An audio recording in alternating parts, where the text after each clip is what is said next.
Several times during this journey, I questioned, what did I do to you to make you want to do this to me? Not because I cared, because I don't.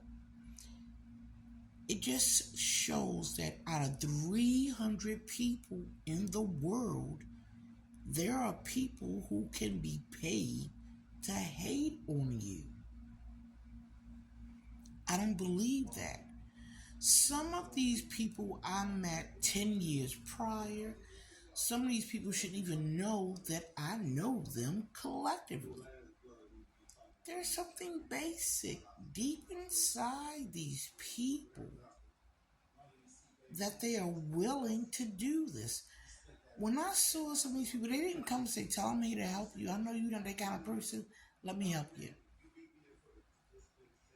All of these people came to see me at my worst. All these people came together to look me in my face, to let me know that they were happy about my downfall. That they wanted to see me like that because somebody told them that is who I was. And I thought about it. I wouldn't have done that to them. So when people say treat people how you want to be treated, that's a goddamn lie. Because if I saw a friend of mine doing what they saw me doing, acting what they act me do, I'd have went up to their motherfucking ass and knocked them upside their fucking head.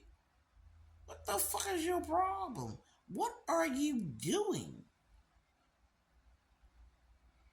You cannot be a friend to somebody and in 5 years of not seeing them, not be their friend. That means you were never their friend. Everybody I've ever encountered in my life and I've called a friend. I don't care if I see you 2 seconds in 20 years. If I see you 5 minutes and 30 seconds, I still consider you a friend. I don't care if I'm next year at University Hospital, Pharmacokinetics, that Future Care, Barnes and Noble, or anywhere I had a job. At the Census Bureaus. If I considered you a friend, you were always a friend. And if I see you doing something that I don't remember you doing before, or I think that don't look so good on a grown-up, I'm going to call your ass on it. I don't care if you don't like me, then walk away from me. Cuss me the fuck out. Beat me up in public. Because I'm going to say it again. If I ever considered you a friend, I saw you do some hands, some bullshit like they had me out there looking, I'd approach your ass and say, what the fuck is wrong with you? I saw a lot of pharmacokinetic people. I knew they were Antoine people because when we worked there, Antoine had people paying to hurt people. Paying people to beat up clients and customers for this client and this customer. He had a business going. And I thought to myself, huh? I couldn't say anything. He worked there 10 years prior to me when he was a teenager with his aunt, his mama older sister. So he had a system already built up before I even started working at Pharmacokinetics. I didn't know half those people or the clients or the participants. For all I know, Joseph Twelman could be James Wu or whatever, that guy who's his buddy that worked on the first floor of Pharmacokinetics, that Asian guy. I don't know these people. The point I'm saying is you can't call somebody a friend and then 20 years later you ain't seen them niggas, you ain't make no effort. Maybe they didn't know where you were. And all of a sudden you no longer their friend. I don't play games like that. Even with Candace fucking Edison. That bitch and her man raped me in 2010. I told Antoine all he did was want to show he can choke me like a boyfriend did. He was a weak motherfucker loser then. But I'm serious. This is all Maryland is. And the more I think about it, every metropolis has an underbelly. No. Every metropolis has an area where there is cleanness. Because every metropolis now is dirty and crime filled, like Batman, all dark and dreary. And all you see is a bunch of prostitutes starting at 10 years old. I was in the Inner Harbor that night. I'll never forget the first couple of days when I was homeless.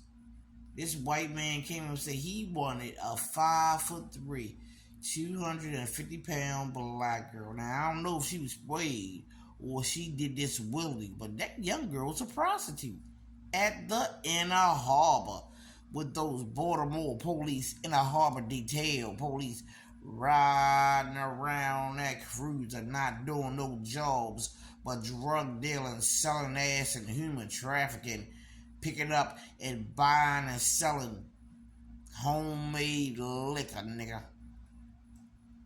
Antoine used to sell moonshine for somebody at the local 486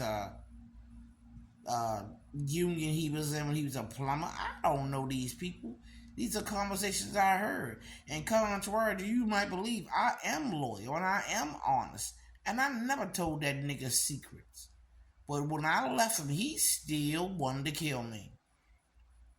It wasn't okay that Antoine Mason Sr. had his mother, Devon Beverly. Antoine Mason Sr. had to destroy the relationship me and Antoine Mason Jr. had. He wasn't supposed to have his mama. No, it's too many black bald-headed women pretending to be me. They took him out of school. They took his name off my Social Security.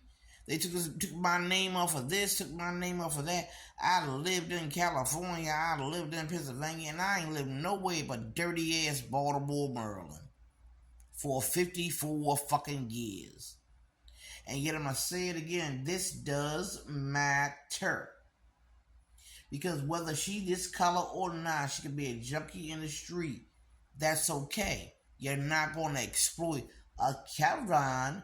You can only exploit overnight, Keisha, because a trial is not committed or complete if you cannot exploit the black woman in the seat of the plaintiff. So you're not going to tell me crime in Maryland doesn't matter by race, because it does. It don't matter that I was a federal jury, and it does, because it doesn't. Being gang-starked here in Maryland of this persuasion means just that. And I never seen my friends out in the street acting the way they had me. And that's why I have no problem show those videos. When you show them, show the man putting it in me then too. Because they are committing crimes. If I'm the prostitute all on them videos, then the men or my Johns are criminals too. They should be locked up.